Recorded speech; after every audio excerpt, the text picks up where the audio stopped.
Waiting. Okay. Woo! We are live on Hello. YouTube.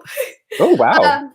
I am joined by a very, very special guest, a very wonderful author that I've been reading for years, and I'm now so excited to be able to chat with, even though it's in unfortunate circumstances. Do you want to introduce yourself to the people watching at home? Oh, well, hello, people at home. I am Caleb Roehrig. I am star of Stage and Screen, um, and local author. So hi. You may know me from such novels as Last Seen Leaving or White Rabbit or Death Prefers Blondes. So.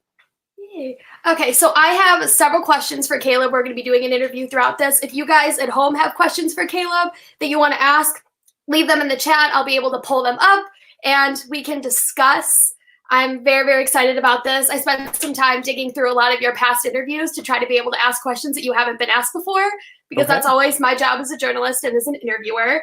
So I'm going to start off with this question because it's one thing I wanted to talk to you about, because I think it's what struck me the most once I started reading your books. There was this phrase that you had, I believe it was in your Instagram bio, it may have been in your Twitter bio as well, that I really, really liked because I thought it captured your writing a lot as an author. And it's the phrase realistic foul-mouthed dialogue. I don't remember if you had that in your, remember having that? I really liked it because I felt it was very authentic. It very captured your writing. Because a lot of times with YA authors, like John Green is a great example of this. He writes his characters and they're very like highfalutin. It's hard to believe that they're like 16, 17 years old. But like, again, a lot of people really love him in his books and it's just a style choice. But for you, why do you think it's important to write your characters in that way? So actually that phrase came from the Kirkus review of Last Seen Leaving, and I thought it was so apropos, that I put it in my Twitter bio for a long time.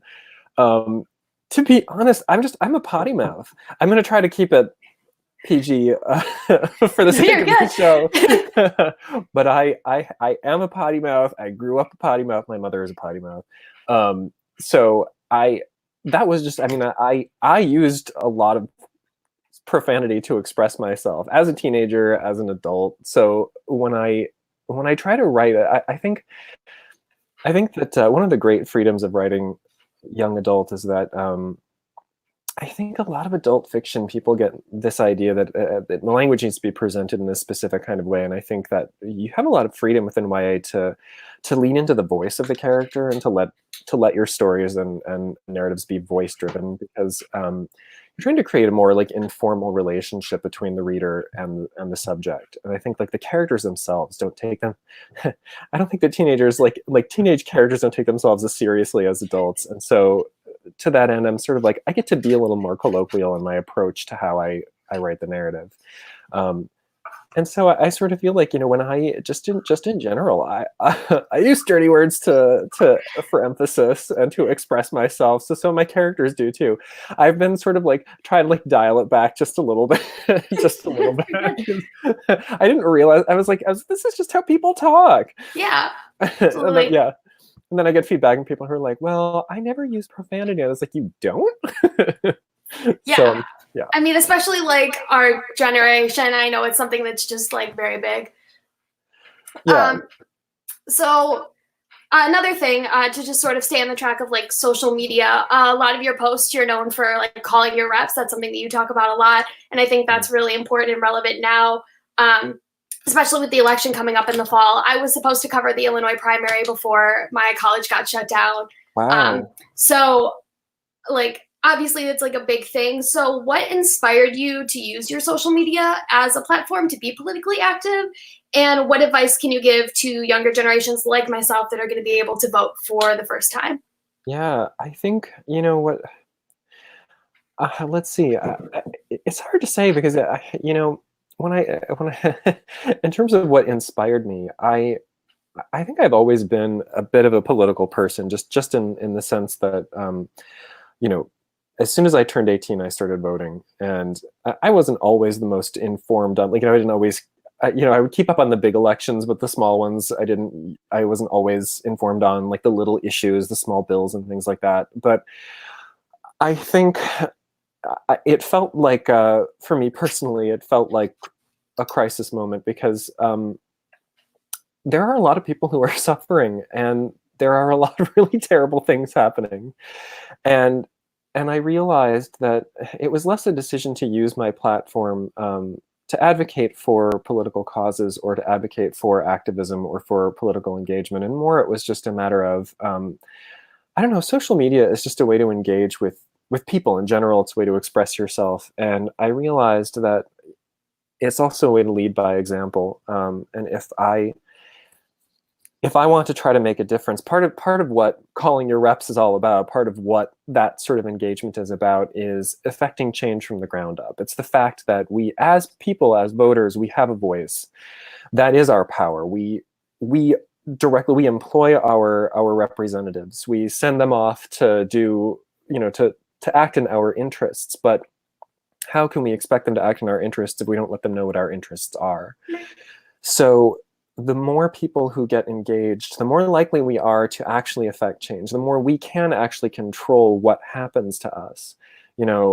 I think about if you if you and 12 of your closest friends all get 12 of their closest friends to call your local representatives, you can affect change. Like, you can make things happen by letting your representatives know, we are your constituents, this is what we want, you are acting in our interests, so here's what we want you to do. And it really only works if everybody gets on board, or a majority of people. It's I've talked with people who work in government, and they have, they basically explained to me that the way the way it works is, when they start getting hammered with phone calls and people saying, you need to do something about this, you need to say something publicly about this, eventually it reaches a point where, even if this is not something that your representative wants to do, they are compelled to respond to the pressure of their constituency. So basically, not to make this like long and boring, but basically, I feel like it's really important that we get engaged, especially when you see an injustice happening, because there's a lot of us feel very powerless. There's little that we can do on an individual level, but that is something we can do. All of us has a voice. Like, each of us has a voice, and each of us has the power to use that voice to affect change. It's just a matter of coordination. So I try to use my social media presence to help coordinate. So we're going to transition on a different note. So you also were involved in film at one point. Yes. So how did that experience help you to develop or formulate your writing skills in any way? Yeah, so my education is actually in theater, and I moved to Los Angeles a long, long time ago to be an actor.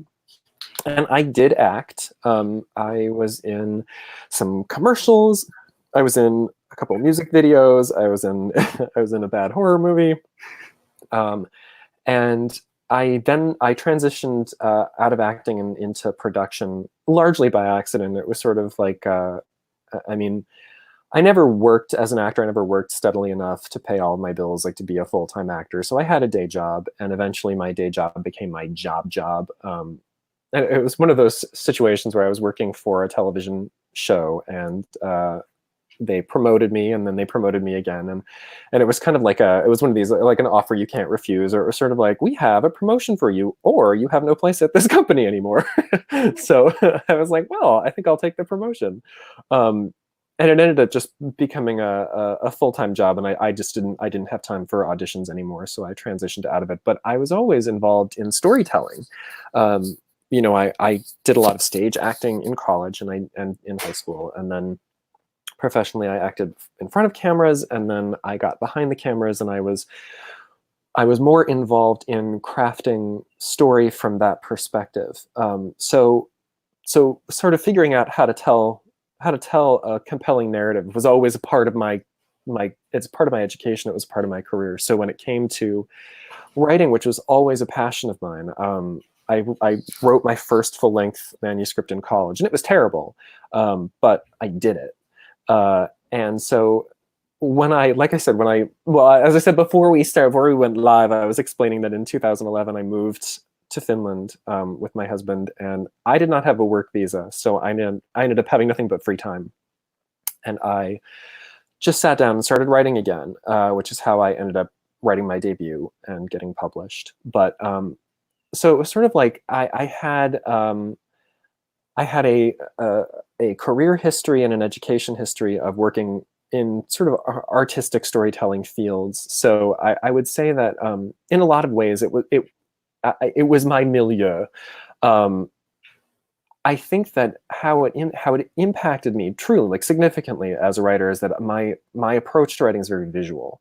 I see everything in my head very clearly, in the way that you would if you were trying to think about how you would film it, or put it on stage. You know, thinking about where the characters are and how I want to set the scene, what the lighting is going to be like, what the backdrop is going to be like, where these characters are in space, and how they are relating to each other. If I was putting this on stage or in front of a camera, how would I arrange these? How would I arrange the actors? Where would they stand? Where would they move? So I think a lot about movement and a lot about space and dimension when I'm writing. So a lot of it for me is I see a movie in my head and I'm trying to sort of transcribe it accurately. That's good. So I'm a student at liberal arts college, so I took a television production class. I have lots of friends that are involved in film and everything, so it's something that very much fascinates me, even like being a journalism major. So do you have like a favorite moment or a memorable moment from your time being involved in film, or like being involved in the entertainment industry in that capacity? Yeah. You know, it's funny. I actually, one of my fondest memories. So I did a commercial. It was fun. It was a it was a promotion for it was like a talk show that was on the old TV Guide channel. Oh, wow. Yeah, and at the same time, I had some close friends who were I don't know if you know who the Fug Girls are. They wrote Heather Cox and Jessica Morgan. They wrote The Royal We. Um, Mhm. they were running their blog Go Fug Yourself.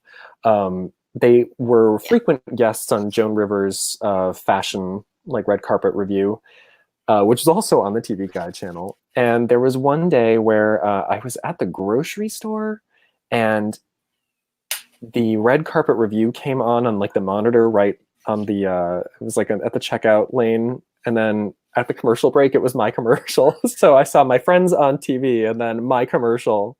That's amazing. Yeah, so it was a very surreal moment, but that's probably it. That was a major highlight for me.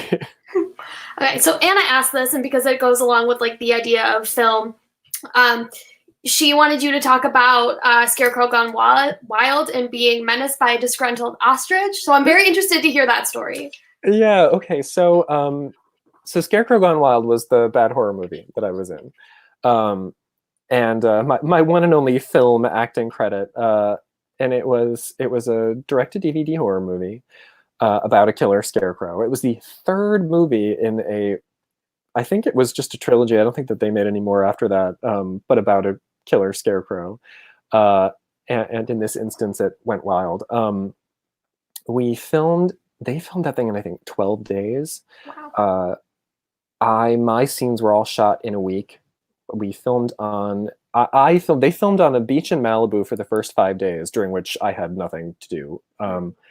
Then they filmed at a corn maze, I think like up north of LA, and then they shot at a correctional facility in Whittier. Wow. Yeah, and it was a wild experience. Like I said, it was my first time really in front of a camera, like on a film set. It was really fascinating. I had a scene with Olivia Munn. I'm sure she brags about it as much as I do. And yeah, it was a crash. Like it was a crash course. It was like I said, it was very low budget. There was a lot of one take, no rehearsals. A lot of things getting rewritten on the fly. Like in the big climatic sequence, I was supposed to like jump out of my hospital bed and like attack the scarecrow with it was like a pole. Oh no, it was like an oxygen tank. Oh, wow. Yeah, but then when they were actually filming it, they couldn't figure out how to get the guardrails down on the hospital bed, so I just stayed in the hospital bed and somebody else did the fighting. And I was like, oh, okay. So Unfortunate. yeah, so a few changes are going to be made here, but that's fine. So that was an experience, but it was very educational. And then I actually spent most of that movie in my underwear fun fact. Getting menaced by a disgruntled ostrich, that was actually part of my later career as a producer. Okay, interesting. Yeah, I worked on a television show for the History Channel. It was a documentary series about science and technology, and we did an episode about eggs. And we went from sort of like commercial farming and production to we found an eggshell sculptor, a guy who used dental tools to sort of do filigree and like engraving and stuff on eggshells. It was really fascinating stuff. And we filmed at an ostrich farm in California. And this place was wild. I mean, you look at an ostrich and you realize it is very true that dinosaurs and birds are related.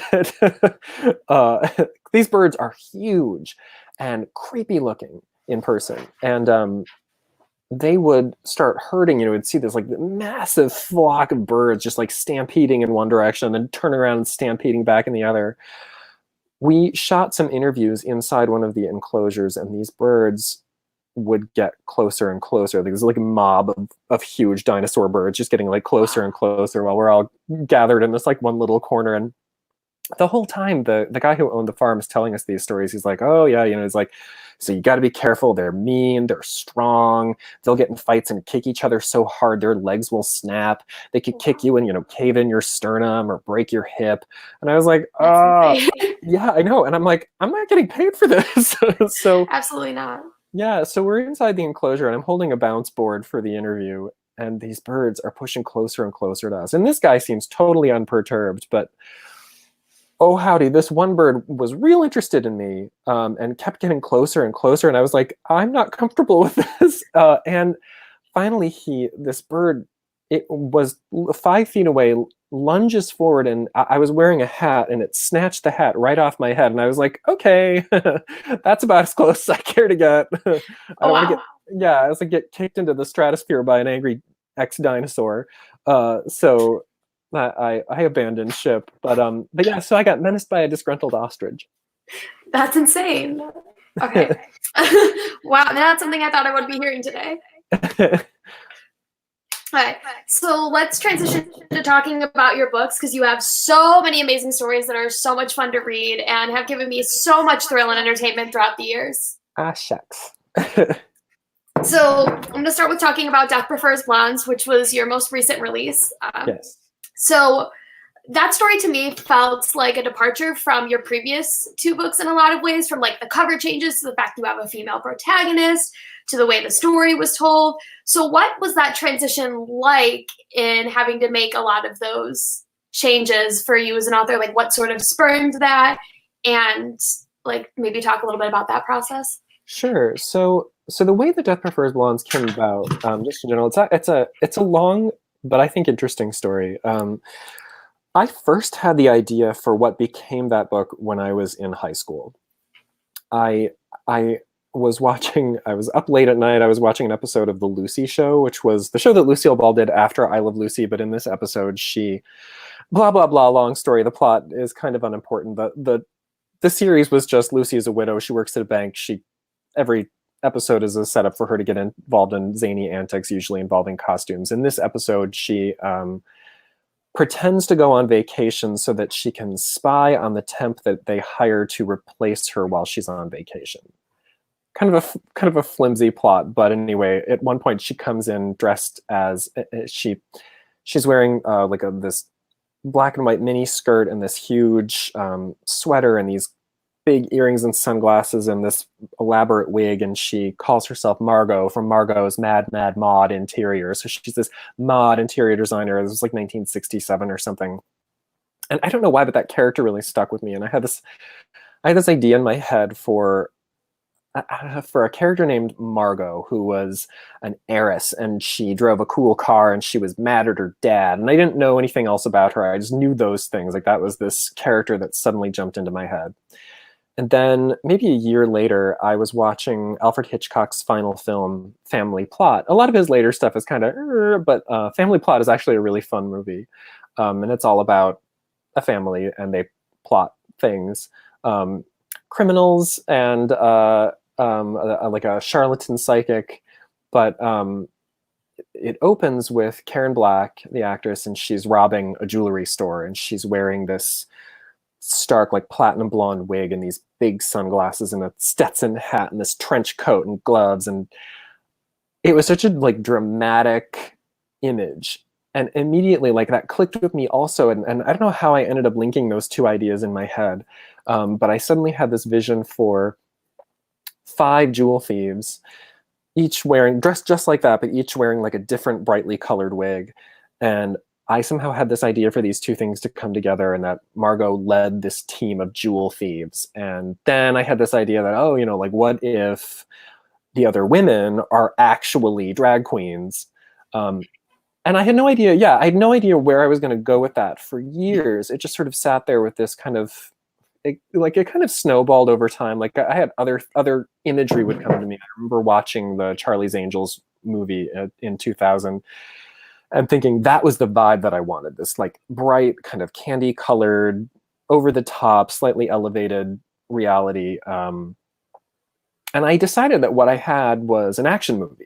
So I wrote an outline for a script, but I didn't know how to write a script, so it was real garbage. And again, the idea just sort of sat there, but I had the full story. Like I had the story written out. Like I knew exactly what was going to happen and how it was going to happen and when and where. And then I got published and I started thinking to myself, okay, I don't know how to write a movie, but I do know how to write a book. And I still love this idea. And at one point when my, after my debut was out, I was having a conversation with my editor about what book should follow it up. I had written White Rabbit, which was my second novel. But I was talking to my editor and I said, you know, like, I'll send you this, like, in case you don't like it, though I have other ideas, including this one. And it was sort of like it was just this wild idea that I had in my back pocket where I said, you know, like, this is extremely over the top. It's an idea that I have not seen executed elsewhere. But it's a story idea that I love. And I thought, you know, I've already written it out, so how hard could it be to adapt? And I pitched it to her, just like a couple of lines, and she loved it. She flipped for it. So she's like, we'll go with White Rabbit for book 2, but let's do this for book 3. And I said, sure. And then I pulled out all the materials that I had put together for Death of First Bloods, and it was much worse than I remembered. So it required like a total overhaul. And I ended up doing a lot more research and digging a lot deeper into what I had, because what I had on the page back then was really amateurish, and I'm not trying to downplay it, but it was sort of like my concept. You know, it's this whole idea of these high-tech jewel thieves and this sort of like a little bit of speculative fiction where you get into the science and technology and this very like over-the-top elaborate world that they live in and navigate around. And a lot of it came across very two-dimensionally in my original version. And so I had to put a lot more thought into sort of like the heist aspect of it. And then, you know, I really wanted to dig deeper into who these characters were and what their motivations were, which sort of meant building a much more detailed universe for them and giving each individual character a much more extensive background. And that all ended up being very fun. And yes, it was a departure for me. But the thing is, you know, before I was published, a lot of the manuscripts that I completed sort of veered wildly from, you know, each one would change genre, I would change point of view, I would change age range, because I was really sort of experimenting and exploring my craft as a writer. And so being able to switch it up actually was really rewarding for me. Writing a different protagonist, writing in third person instead of first person. Writing kind of there's like a third person limited narrative, because it's an ensemble and I have 5 characters. Margot is the main character. She is the protagonist, but I do allow 4 other characters to take part in sharing the narrative. And so, you know, as opposed to my first 2 published books where I was only in one character's head for the entire story, this time I got to sort of share it. And first person versus third person, and when you sort of move in between characters versus stick with one character, they each has its strengths and each has its weaknesses. But what I love about doing like a third person and moving from one character to the next is that it gives you an opportunity to create suspense by you leave off, we're in one person's head, and then you jump into somebody else's, and you see how they're misinterpreting each other. You see what words are not being said. You see what one character knows and one character doesn't. So it's just kind of like I don't know. It was very rewarding from like creatively. It was very rewarding. It was daring. Like it was the most ambitious thing that I had tackled up to that point, on a lot of levels. But it was really fun. Like I really had a blast writing that story. It's like so much fun. It was one of my favorite reads of last year. When I got my hands on it early to review it for Teen Reads, I was so excited. It was so good and so much fun. Thank you. So this is a little bit of a different question, but I'm curious if you've thought about this. So if all the characters in your novel were to be on RuPaul's Drag Race, who do you think would survive the competition the longest? Like, who do you think would be most suited for that environment? I think that probably, obviously, it would be one of the queens from Death Prefers Blondes. Right, absolutely. Yeah, I think that probably the last girl standing would be Dior Galore, aka Devon Stokes. I just think that I think a lot of the other characters would have a lot of fun, but like for example, I think Joaquin and Leif, they're not committed to drag. I think for them and for Margot also, I think Margot would have a lot of fun looks, but I think ultimately she would kind of mostly just be in it for fun. I think that Devon and Axel are more committed to their craft, but I imagine Devon going to the top, at least top 3, maybe winning at least top 3. Yeah. Right. So also along these lines, Death Prefers Blondes was given a prime shelf spot on SNL recently in a sketch with RuPaul. So do you want to talk about how you first found out about that and what your initial reactions were to that? Because that was a big thing in the YA community. There were people that were like going on Twitter and like scouring the shelves to find different books, and yours was like right there up front. Yeah, a bookseller in Houston, John McDougall from Murder by the Book, actually tagged me in a post on Twitter, and that was how I found out about it, because I had not seen the sketch yet. It absolutely blew my mind, because it was RuPaul was on the set with my book, and you could see like prominently featured in multiple shots in the frame with RuPaul. That was wild. Yeah, that absolutely was a career highlight. I feel like that was absolutely had to be intentional. Like, I'm curious as to whether he read it. Like, there's a part of me that's like, I want to believe that that's canon now, because like Right. It makes so much sense. Yeah, I know. I would love. In my mind, that's what happened. In my fantasy, that's what happened. I do know that as I recall, I believe those books were rented from the Strand bookstore. But in terms of how they were selected, because a lot of the books was like a lot of them were queer YA novels. Yeah. And I don't think that that's an accident. I don't know who the set dressers were. I don't know how they made the decision of which books to put where, because I don't believe they were not alphabetized. Right. But in my mind, that was not a coincidence that my book about drag queens was prominently featured in a sketch featuring RuPaul. I mean, it would seem too perfect. It has to be planned in my mind. Like, there has to be intentional. I agree. Okay. So you have 2 new books coming out this year. Yes. The first, I'm sort of just to celebrate it, is A Werewolf in Riverdale. Yes. So do you want to talk about how you got involved in the Archie comics world and getting to put out this story? Yeah. So growing up as a kid, I loved the Archie comics universe. My dad took a lot of business trips when we were kids, and basically at the airport he would buy a comic book for us when he came home. And he bought us a lot of Archie comics. He grew up with Archie. And so my sister and my brother and I grew up reading Archie comics. So I was really thrilled when the show Riverdale came out. I was really excited about that these characters that I love so much were sort of getting sort of being reintroduced to popular culture.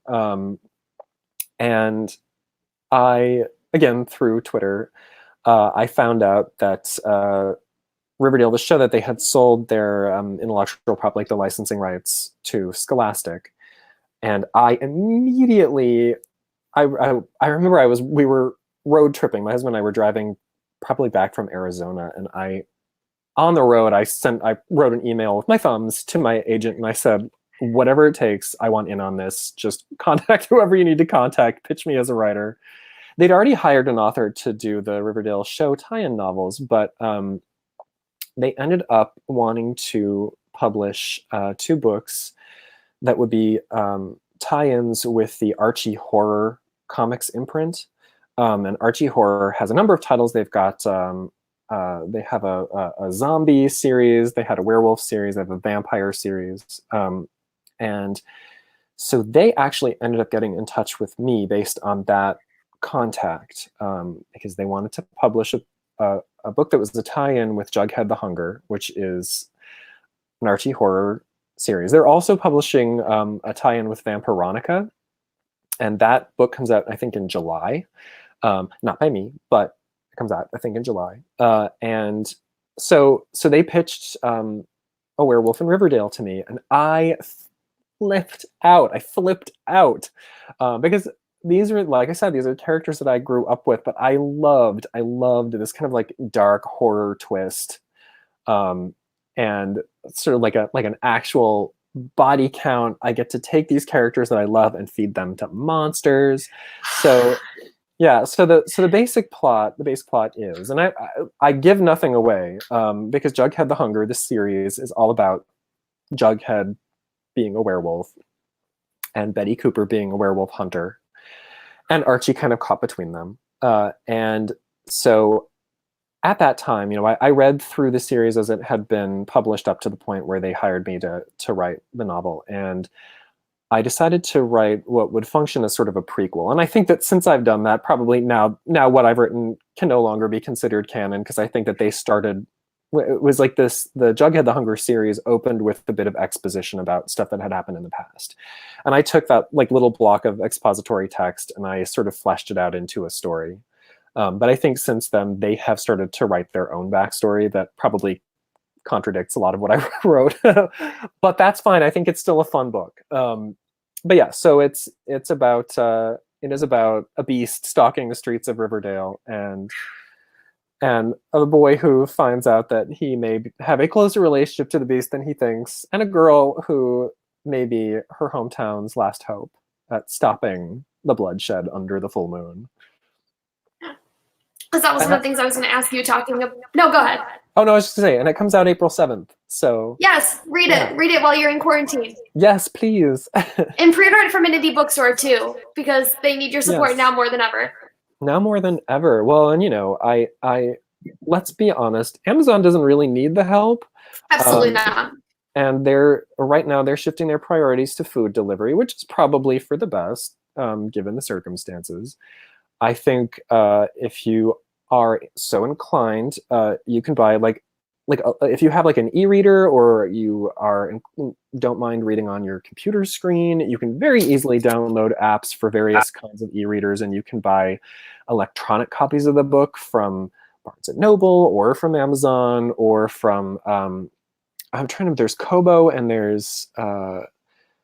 I think Kobo is the one that works mostly. I think independent bookstores can sell, because both Nook and Kindle are proprietary, but I think Kobo is not. I think independent bookstores, I think you can buy Kobo through independent bookstores. But anyway, if you're going to buy a physical copy, please do consider buying it from an independent bookstore.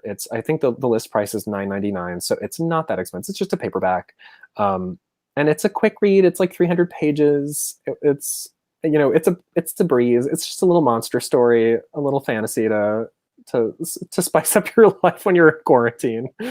I know for me, I'm going to be pre-ordering from Anderson's because that's my local indie, and I love that store to pieces. Me too. It's such a great indie bookstore. I love it so much. But talking about Riverdale and sort of source material, because the Archie comics, there's just this like big, expansive world. When you're having to tell a story that has a lot of source material already attached to it, how much attention do you pay to that as an author, and how much of it is you just going in, taking the characters and feeling like you have your own artistic license to roam with them? It's actually funny, because in some ways I've talked to other authors who've done this, who've done work for hire, done intellectual property, where you take existing characters in an existing universe and you've got to tell a story with them. And everybody sort of has a different opinion on this. For me, I actually found it very liberating, because in some ways, a lot of the work is done for you, which is both a blessing and a curse. For me, because some of it is, it's like I didn't have to worry about introducing these characters because readers already know who they are. If you are interested in reading a book called A Werewolf in Riverdale, you've already got some idea of who Jughead Jones is, who Betty Cooper is, who Archie Andrews is. So I didn't have to do the work of saying, oh, like Riverdale is a small town and, this is who these people are. On the other hand, because a lot of the story elements are already established for me, I have less freedom in terms of, if I want to fudge some details, I kind of can't do that. I was very lucky because since Archie Horror is sort of an AU within the Riverdale sort of overarching universe, I was freed from having to stick to what was canon in the original comic series, but I did have to stick with what was canon for the Jughead the Hunger series. But it meant that there was a lot of things that I still had some leeway in terms of exploring, like setting up the relationship that Betty Cooper and her family, like their legacy as werewolf hunters and what their history is with the town of Riverdale. I got to have some fun with sort of the historical relationship between these characters, because in Jughead the Hunger they also include the character of Bingo Wilkin, who had his own offshoot comic series. In the original Archie comics, there was that Wilkin boy, and he had like it was a different series, but they established that Bingo Wilkin, the main character, was Jughead's cousin, so he reappears in Jughead the Hunger, and I make him he's a large character, like an important character in A Werewolf in Riverdale. And that I got to have a lot of fun with, because there, where you get to sort of deviate from what's established in the original series. So these characters, I think in the That Wilkin Boy series, Bingo is kind of like an Archie character. He's a little bit of like a bumbling, kind of like goofy, good-natured. But I made him much more of like a slick, smooth-talking kind of. Anyway, but so I got to have a lot of fun with it. But I just have to say that, like, when I first started writing it, just putting words into these characters' mouths was such a surreal experience for me. But it was so fun. Like, I just had such a great time. Because I remember in like April of 2018, I was at a Riverdale convention. I got to meet Cole Sprouse and like a decent amount of the cast. I remember tweeting that out to you, and you responded to that. Have you watched the show? Are you keeping up with it, or like what? Yes, yeah. I actually I have recently been watching the show, and I am very. Oh my gosh, I'm so like I'm kind of like I'm stressed out because I know that they suspended production because of the quarantine. So and they have not yet completed filming on the series. So I don't know how season 4 is going to end. Yeah, because are you caught up currently? Have you seen all the episodes? Okay, I am not. See, I've stopped watching a few of the episodes because it's gotten busy, being in college and stuff and things. So but I like, it's such a fun show, and so I was so excited when I found out you were going to be involved in this world, because it seems so fitting for you as an author and everything that you've put out thus far. So yeah. I'm so pumped for that story, and I hope everyone else out there pre-orders it and gives it a read, because it's going to be very, very fun. Thank you. Yeah, no, I like I said, it's a I had a lot of fun. I had a lot of fun writing it, and I feel like in some ways, what's liberating about working with established kind of property, working with a much larger entity than just me, it's not really like, I love to think that I have readers who will buy that book because my name is on it, but I also know that really what's going to sell this book to the broadest audience is the Riverdale name. And I just want people to go in and have fun with it, because I had fun writing it. It's a monster story. It's like and I just sort of, I got to bring my flair to these characters in that world and this concept, and I just had a blast. So it's a fun, easy read, and I hope people go in and get some joy out of it.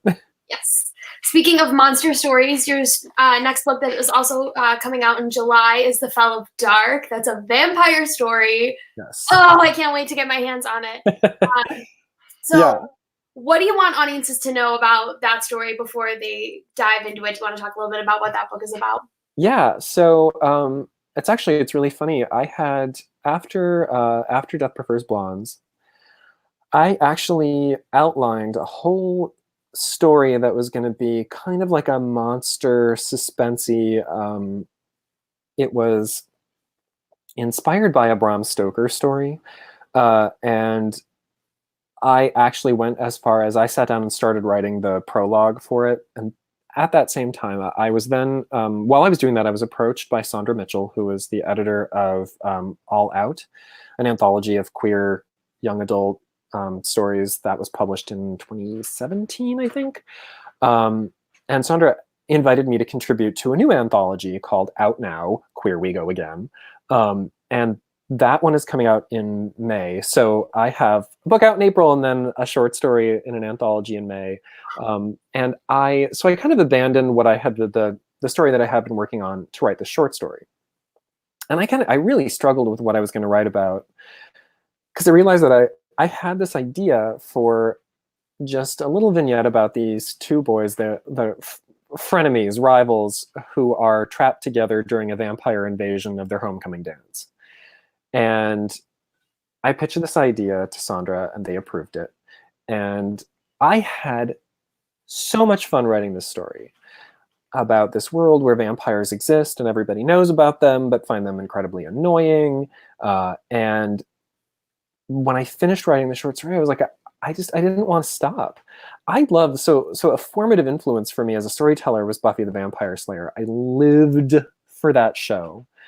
It informed so much of how I think about approaching the craft of storytelling, about stakes, about the importance of balancing. If you're going to write like action, I love to write thrillers, but you have to balance like real human emotion. You've got to have personal stakes as well as life and death. Like there's got to be real, relatable emotional stakes.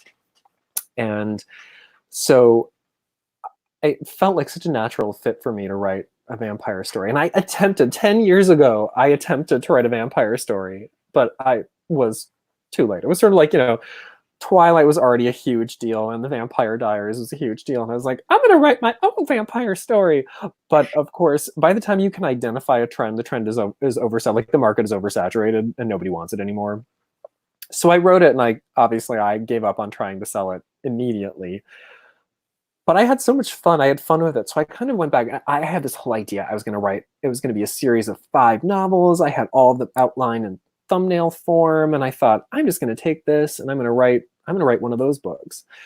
And I was looking at the plots and I was like, these are all real bad. And I think it's a good thing I didn't try to sell this. So I kind of took the best parts of those and I mashed them together and I came up with a different framework to set those in. And I pushed aside the entire story that I'd already outlined and I started over and I wrote this vampire story. And then I sat down to write it, and it ended up being much harder to write than I expected. I was like, I am taking, I've already done the groundwork of building this universe thanks to the short story. I love vampires and I know all the tropes like the back of my hand, and I know which ones I love. I know which ones I don't. I know which, like I'm taking a little bit from Buffy, I'm taking a little bit from True Blood, I'm taking a little bit from Vampire Diaries, I'm taking a little bit from Dracula, I'm taking a little bit from this obscure thing that I wrote. I'm putting my own twist on it, I'm doing this. As a writer and as a reader, I gravitate more towards contemporary fiction. And I have got to tell you, transitioning to like a paranormal fantasy kind of a universe was much trickier than I expected it to be. There was so much more I had to think about. So it took a long time to write, but I'm incredibly proud of the results. Like I'm really thrilled with it. So I'm really excited that the advanced copies are out in the world now, and I'm excited for people to get their hands on them. I can't wait to read it. It's definitely one of my most anticipated releases of this year. I'm so pumped for it. So this book, correct me if I'm wrong, is set in the Chicago suburbs. Yes. Yes. So I've been living in Chicago for the past few months. I go to college in the city before obviously all of this happened. I had to move out of my dorm. So I love Chicago. I've been living in the South Loop and it's just the best. There's always so much stuff to do there and so many great opportunities, especially as a college student. So what inspiration did you use? Because you've spent time living in Chicago. Did you use from your time living in the city or just like a time that you've spent here to craft the setting for this novel? So like what is about Chicago that inspired you and wanted you to make it the setting for this novel? So I try to set the novels that I try to set them in places that mean something to me. It's funny. I literally wrote dozens of manuscripts before I got published. My debut was the fifth manuscript, like the fifth completed manuscript that I sent out to try and get representation. And it was the first one that I wrote that was actually set in my hometown. So I grew up in the Midwest. I grew up in Michigan. Yay! And I actually lived in Chicago for a year before I moved to Los Angeles. So I've lived in a lot of places. So my debut novel takes place in Ann Arbor, where I grew up. My second novel takes place in Burlington, Vermont, which is where I got married. And then my Death Prefers Blondes takes place in LA. And so now I'm back in living in Chicago again. And I decided I wanted to set this novel in the Chicago area. Like I said, I grew up in the Midwest, so writing a book about a kid growing up in a small town in the Midwest was not that much of a stretch for me. And I got to sort of adopt some of the Chicago imagery that I love. You know, I really, this is a great city. I really love Chicago. I fell in love with it. That I only lived here for a year before I moved to LA, but I fell in love with it immediately. And it was one of those things where it's really funny. It took LA a while for me to warm up to it. And I fell in love with LA while I was living there, definitely. But I fell in love with Chicago immediately. So it was really fun for me to be able to set a novel in this universe. And sort of, part of what I love about contemporary is that I don't have to think about like the laws of how everything interacts. I don't have to build a city from the ground up because it already exists. It's already there. So I just sort of had, I don't know,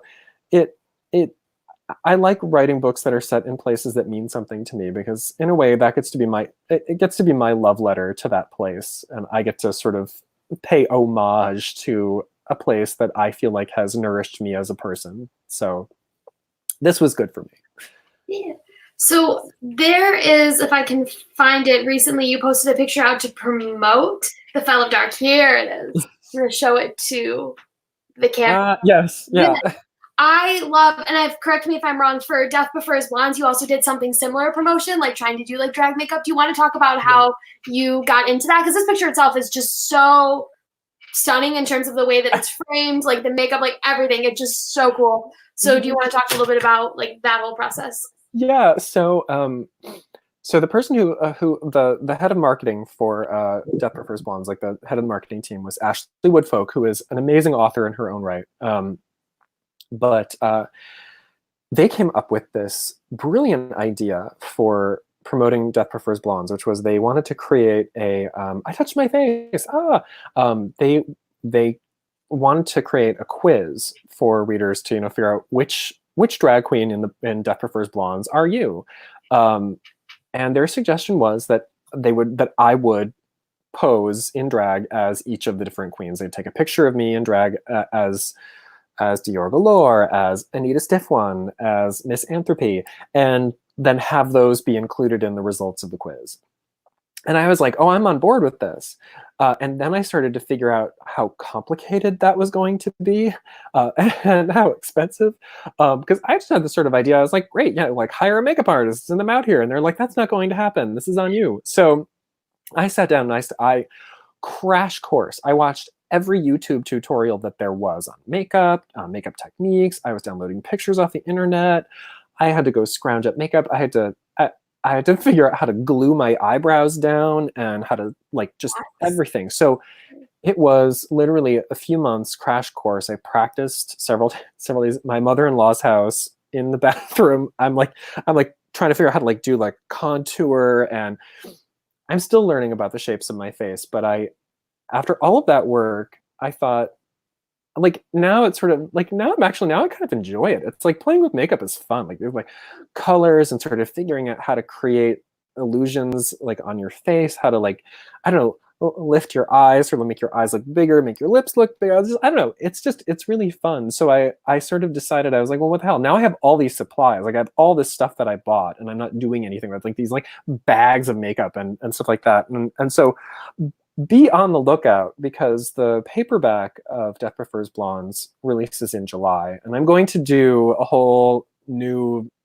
set of looks with a much more honed technique, because I've had time to practice now. So Yay. yeah, I decided, I was like, now that I've developed this as a skill, look for it to come out a little more in the future, because I have makeup and nothing to do with it, because I don't wear makeup. They're so much fun. I always love seeing those posts because they're just so fun to look at, and I can imagine how fun it was for you to get to put all of that together. It was a blast. I mean, I really did. I had a lot of fun, and that look in particular, I had a lot of fun with, because I decided, I was like, I'm going to do something that's inspired by the cover, because it has these beautiful, like, the purple and this like bright kind of fluorescent like chartreuse color, and then like the red from the blood. And I was like, I'm going to build a look based on this. Which, speaking of your covers, so stunning. I love your covers. They're some of my favorite covers out there in YA. Do you want to talk about how that happens for you? Like, how much involvement you have? Oh yeah. I have no involvement whatsoever. They'll send me a like a mock-up, and they'll say, this is the direction we're thinking of going in. And if I hated it, I'm sure I could say, I really despise this, please change it. But I have loved everything that they've shown me. I mean, they show me something and I say, this is incredible, and you could not possibly have done this better. And then, like, a month later, they'll come back and they'll say, the cover artist tweaked this, and it's better. And I'm like, I don't know how you did it, but you made it even better. So, for visual, like, these covers, like this, I remember when the Death Prefers Blondes cover dropped, I was just so surprised, because it is this like gorgeous pink color. Your covers are beautiful. Yeah, the Death Prefers Blondes one was it was like a total departure. And I think that, the Last Scene Leaving, it was like, I loved it. I loved what they did with the trees and the silhouette, and they had, pretty. I loved it. And then for White Rabbit, for the hardcover, they did a similar vibe, like same color palette, same sort of the silhouette. But I loved it because it has a sort of like Hardy Boys throwback. Like, that is a book that I would, because I love shopping at secondhand bookstores. I love finding like out of print old books. That is a book that I would have snatched right off the shelves. I would have said, like, this is speaking to me. Then Death Prefers Blondes, when that one came out, it was funny, because, like I said, a lot of my inspiration came from this like 1960s, 1970s heist comedies, from like I said, these like over the top, really bold, like the color palette was really important to me, because, like I said, I had this idea in my head for these brightly colored wigs, and each of the queens has a very specific color that they are associated with. So for me, these like bold, bright colors were really important. Like, the visual motifs were really important in the writing of the book. And I didn't say any of that to the designer, and he nailed it. This like Saul Bass, like 1960s blocky, kind of very graphic design. It was perfect. And so then with The Fall of Dark, again, like I said, I had zero input. They showed me what they were like. It was really funny, because they asked me, I shouldn't say I had zero input, but they asked me, like, well in advance. They said, what are some visuals that you associate with this book? And I told them, I was like, here are a few things, like here's what I see, like, here's what jumps out at me. Like, if I had synesthesia, these are the colors and images that I associate with the book. Then here are a list of key scenes and where they take place. And, and I'm picturing, like, a silhouette of a city skyline, or, like, whatever it was. And for a few months, my editor would come back to me and she'd be like, how do you feel about fill in the blank? Like, we're kind of leaning in this direction. I'd be like, okay, sure. And then what they came up with was not like anything that they had described for me, but I love it. It has this great like 70s grindhouse, like movie poster, like this sort of like distressed paper backdrop with these like the big, like bright fluorescent green, like plastic vampire fangs, the blood. I love it. I love it because it's kind of gritty, but it's also kind of pop art, and it's a little like tongue in cheek, which I think really captures the mood of the book because it's a. Those of you who haven't seen the cover, Oh yes, she there it is. is so pretty. Yeah, I love it, and I feel like I wanted to write a book about. My first novel was about a kid who's going through a lot of angst, and my second novel was about a kid who's going through a lot of angst, and my third novel was about this group of kids who are collectively together going through angst, but they're sort of it was about found family. It's about them supporting each other. There's a lot of humor and a lot of heart. This book is about a kid going through a lot of angst, but I wanted to write a character who is a little more goofy, a little more I think I had a lot of like in my first three books where these characters were plagued by a lot of sort of like personal demons and stuff that they were grappling with. And this book is about a kid who's grappling with literal demons. And so I wanted his angst to be less about like an inner emotional turmoil and more about external turmoil and what that does for him.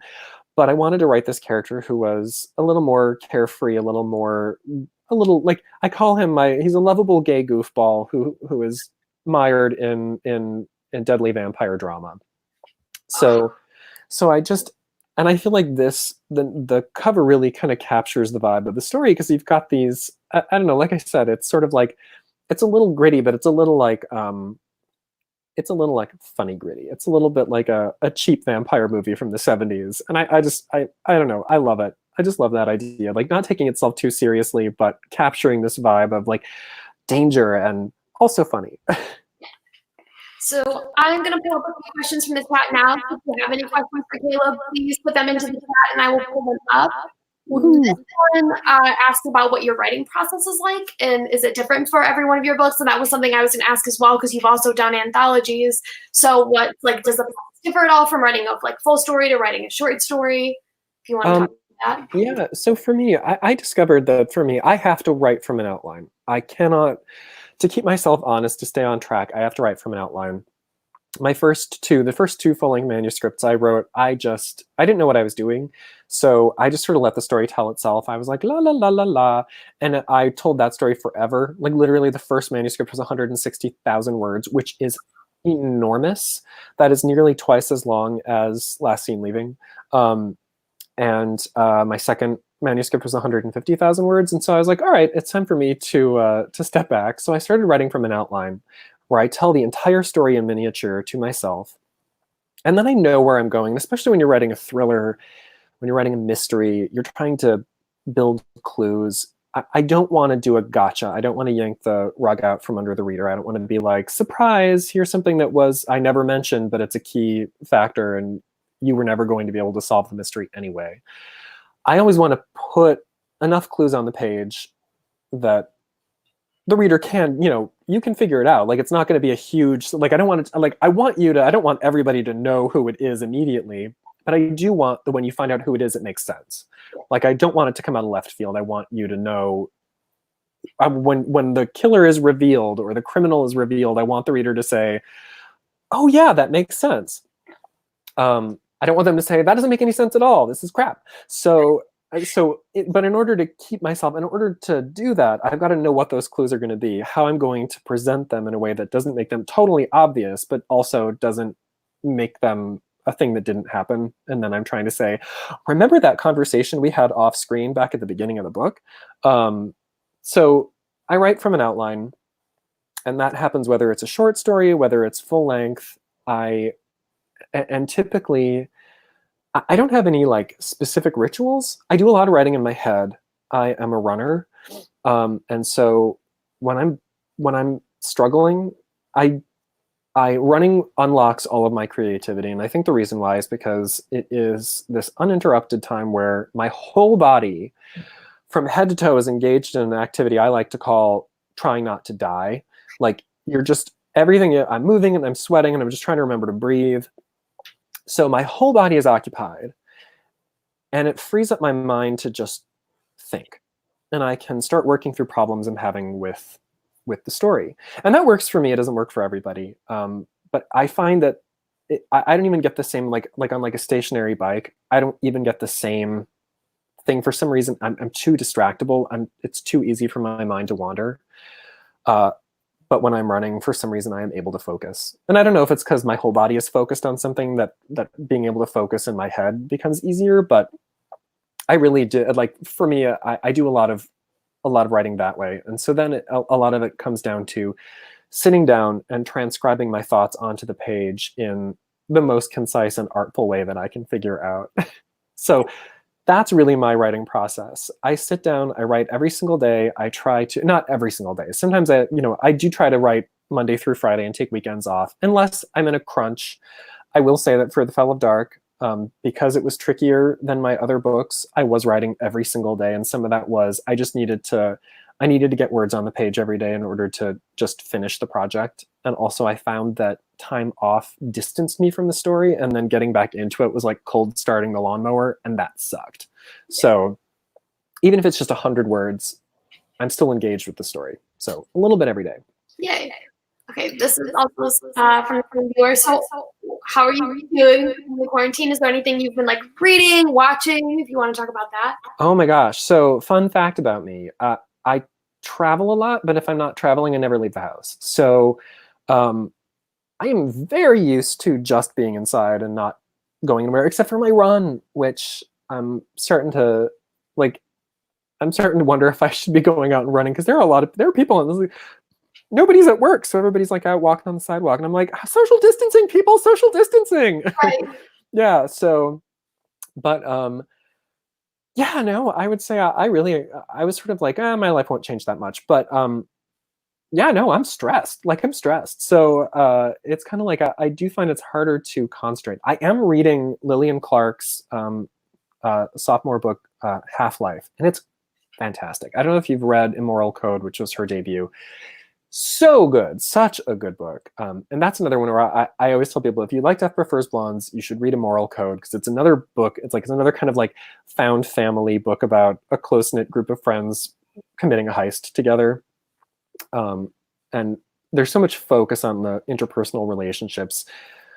Lillian does that so well. And Half-Life is about a girl who she clones herself, or she takes part in an experiment where she is cloned. And it is because her life is it's like she is a perfectionist and an overachiever, and she feels like she's losing control over aspects of her life. And this gives her an opportunity to be in two places, literally to be in two places at once. But it's sort of an exploration of how our self-perception both limits and frees us, and how our self-perception controls our own behavior. It's amazing. I'm about 3/4 of the way in, because I have found it difficult to focus actually these last, and I have actual work that I need to be doing. I have I can't say much about it, but I have a third full-length novel that will be coming out this year. It's supposed to release in October. Which it has not. Fascinating, because that was the next question. What's next for you, Beyond? Oh yeah. So Beyond July, I do have another book. It has not yet been announced. I'm not sure what I could say. I'm not sure how much I can say about it. I know that Anna knows what it is, because it is out there. It is searchable. You can find it if you're really looking for it. But I have been working on that. I'm doing final revisions on that now. I also I am working on a short story for a foreign language anthology. It's my first anthology in a foreign language. We're hammering out the details. This is also sort of a last minute thing. So I'm working on that. And then beyond that, I'm not sure. I have a bunch of ideas in the hopper, and I'm sort of like, I would love to write a book that's set in Helsinki. That is sort of my, because I lived in Helsinki for 4 years. It's a very special place for me. And I would love to write a book that is set in Finland. And that's kind of my dream for my next project. I have written a full-length adult fiction manuscript, and we'll see if it goes anywhere. It's a story that I love. That's also a story that I wrote the first draft of it before I wrote Last Seen Leaving, and I've updated it several times since then, and I'm working with my agent to get it ready to to go to the market. So cross your fingers, and maybe I'll have an adult title published in the near future. So yeah. Ben, this question, is there any music you're enjoying right now that's helping you to de-stress? Yes. So I I recently discovered there's the song 24 Hours by Sky Ferreira. I'm the kind of person who I find a song and I love it, and then I listen to it on repeat for like 2-3 months. The entire time I was writing A Werewolf in Riverdale, I was listening to a song called Wrong Club by the Ting Tings on repeat constantly. By the way, listen to The Wrong Club by the Ting Tings. It's great. And then I started, because I love the Ting Tings. I love their first album, and I started listening to like a lot of their more recent stuff because I had lost track of them, and they've got some great stuff. They've experimented with their sound. I love it. Every album sounds a little different than the one before it, and I live for it. So I was very into that. I started playing Physical by Dua Lipa on repeat, and then I found Sky Ferreira, and so that's been the music I've mostly been listening to lately. I also love Dragonette's Let the Night Fall. That's a great song. I will listen to that on repeat as well. So I hope that helps. Yeah, no, that's good. And then I think this will be our last question. How do you make your characters distinctive? So I think in a lot of ways, that's it's hard for me to answer that because for me, I feel like the characters come to me. It's less about me. I made a conscious decision when I wrote White Rabbit. I wanted to write a character who was angry because I feel like my default when I write characters is to make them self-deprecating, to make them kind of, sarcastic, but I've always been very concerned with making my characters likable. And I wanted to, an author who inspires me, who I love, is Sarah Paretsky, who writes the V.I. Warshawski novels, which are set in Chicago, by the way, and they're fantastic. Oh, they're fantastic. The first one is it was published in the late 70s, 76 or 78, I think. And it's about a female private detective in Chicago in the 70s, and then in the 80s, and then in the 90s. Her books are ruthless and feminist and badass, and she is uncompromising and tough. I love this character so much. She's prickly and she is reactionary. It is written in defiance of what was expected of female characters at the time, what is expected of female characters now. She is an angry person.